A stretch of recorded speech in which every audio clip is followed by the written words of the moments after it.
Zájem o obory, jako je farmaceutický asistent, se snaží zvýšit Česká komora farmaceutických asistentů. Pracovníků je totiž nedostatek. Komora proto například pořádá soutěž v přípravě léčiv. Její závěrečné kolo probíhá na Vyšší odborné škole zdravotnické v Brně, kde je i kolegyně Michaela Casková. Michaelo, jak zájem o studium konkrétně hodnotí zmíněná škola?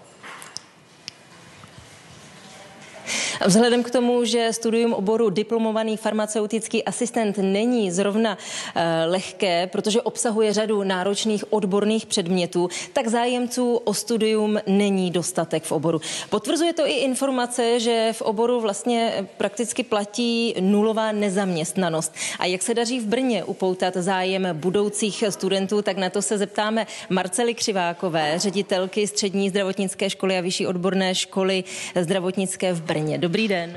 Dobrý den. Potýkáte se konkrétně ve vaší škole s nedostatkem budoucích studentů? Myslím si, že velký zájem je, bohužel, u Vyšší odborné školy, konkrétně o oboru farmaceutický asistent, se potýkáme s tím, že ne všichni studenti, kteří nastoupí, zůstanou a brzy odcházejí buď na vysokou školu, nebo hledají jiný obor. Představit veřejnosti obor farmaceutický asistent a posílit tedy i zájem budoucích studentů má pomoci celorepubliková soutěž v individuální přípravě léčivých přípravků. Dnešnímu závěrečnému kolu soutěže předcházela ještě ta kola školní. Můžeme si celý systém představit? Ano. Prvně probíhají školní kola soutěži, ty proběhly u nás v dubnu. Namotivovat studenty na tuto soutěž není jednoduché, tak jako na základních školách, protože mají tito studenti mnoho studijních povinností a současně si často i přivydělávají formou brigád.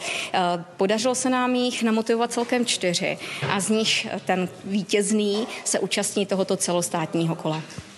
Dnes tedy celostátní kolo, účastní se ho 7 studentů ze 7 různých vyšších odborných škol zdravotnických. Soutěž by měla být dnes ukončena ve 14 hodin. Uvidíme, jaké budou výsledky, ale v tuto chvíli by mi dovolte představit dalšího hosta, a to Alenu Šindelářovou. Před 5 lety totiž byla založena Česká komora farmaceutických asistentů a její předsedkyně Alena Šindelářová je klíčovou osobností v oblasti farmacie, zejména pokud jde o profesní rozvoj farmaceutických asistentů. V rozhovorech v minulém roce jste konstatovala, že tuzemské lékárny dlouhodobě trápí málo absolventů v oboru farmaceutický asistent a že na vině je nízké povědomí o samotné profesi i náročné studium. Tak stále tento stav platí? Dobrý den, dá se říct, že platí, protože obor farmaceutický asistent není na první pohled identifikován vlastně v českých lékárnách a vůbec v tom českém lékárenství. V české lékárně většina z těch, co ji navštíví, vidí lékárníka a pak je trošku složitější si ten druhý obor vedle toho farmaceuta najít, což je ten farmaceutický asistent na vyšší odborné škole. Můžeme tedy ještě popsat další důvody, proč obor pro studenty asi není tak atraktivní?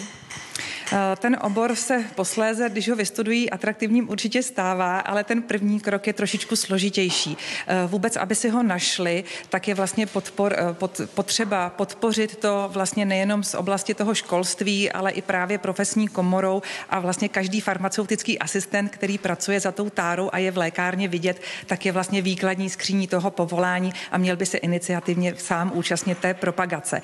Takže to je potřeba zmínit a potom vlastně udržet ty studenty v tom náročném studiu, to už je potom věc těch vyučujících. A mají školy vyšší odborné zdravotnické dostatek odborných učitelů a pedagogů? Řekla bych, že to je asi různé podle regionu. Dá se říct, že Brno, které je takovou mekou těch nelékařských zdravotnických profesí, pravděpodobně ten problém nemá. A zrovna tak třeba Praha, která je taková široká a má tam dostatek těch odborníků, jak interních, tak i externích vyučujících v dosahu. Ale potom ty školy, které jsou rozeseté po celé České republice, tak mají to samozřejmě složitější a u některých je to i jedním z důvodů, proč třeba tento obor zavírají, že sehnat vyučujícího je velmi složité. Věřím, že asi veřejnost mnohdy tápe, kdo vůbec v lékárně pracuje, protože v lékárně pracují dvě farmaceutické profese vedle sebe, a to s rozdílným studiem i kompetencemi. Tak můžeme to rozdělit a přiblížit si to? Ono bude asi velmi složité v krátkosti tyto dvě profese představit, ale vlastně věnoval se tomu Den lékáren v roce 2023, který právě popisoval rozdílnost těchto profesí. Můžeme jenom v kostce říci, že vlastně farmaceut je ten, který vydává na recept lékařský, a farmaceutický asistent je ve většině lékáren ten, který je na volném výdeji bez receptu. To, co se potom děje v zázemí, ať už je to kontrola léčiv při příjmu, objednávání, anebo potom ty náročné přípravy individuální i třeba hromadné potom, tak to vlastně vidíme teďkon v současnosti, že v tom se vlastně odehrává tato soutěž, tak to se potom vlastně rozděluje v některých kompetencích mezi farmaceuta a farmaceutického asistenta. Ale dá se říct, že farmaceutický asistent, zvlášť té nemocniční péči, je tím klíčovým pracovníkem, který se stará o náročné lékové formy, před například radiofarmaka, cytostatika a další, já nevím, all-in-one, což jsou vaky s individuální výživou pro pacienty, tak to je práce právě farmaceutického asistenta. Aktuálně se řeší i nedostatek některých léčiv, že jsou nedostupná. Tak do jaké míry právě farmaceutičtí asistenti sami připravují ty léky? Vy třeba Framicoin, který je známý a kterého se teď pravděpodobně asi vyrábí nejvíce, protože ho je nedostatek. No, já se v tuto chvíli musím usmívat, protože opravdu ten Framicoin je jedním z těch, co jsem zmiňovala v současné době v komunikaci i s vládou České republiky, poslanci, kde právě pořád prosazujeme ten náš obor, který je takový trošičku upozadněný v té podpoře. A ten Framicoin byl mojí poslední větou, kde jsem chtěla zdůraznit právě roli farmaceutických asistentů. Ty výpadky léčiv jsou velkým problémem a pořád se to ukazuje. A je pravda, že Framicoin jsme i v naší nemocniční lékárně připravovali. Nevím, jak je to zrovna dnes aktuálně, ale došla surovina. Doufám, že se sehnala surovina a pokračujeme dál v individuální přípravě právě toho Framicoinu, který v tuto chvíli prostě chybí. Takže i tam je naše role nezastupitelná. Moc vám děkuji za rozhovor, nashledanou. Nashledanou. To byla Alena Šindelářová, předsedkyně České komory farmaceutických asistentů. Česká republika, jak už jsem zmiňovala, se potýká nejen s nedostatkem farmaceutických asistentů, ale také s nedostatkem některých léčiv. Jejich dostupnost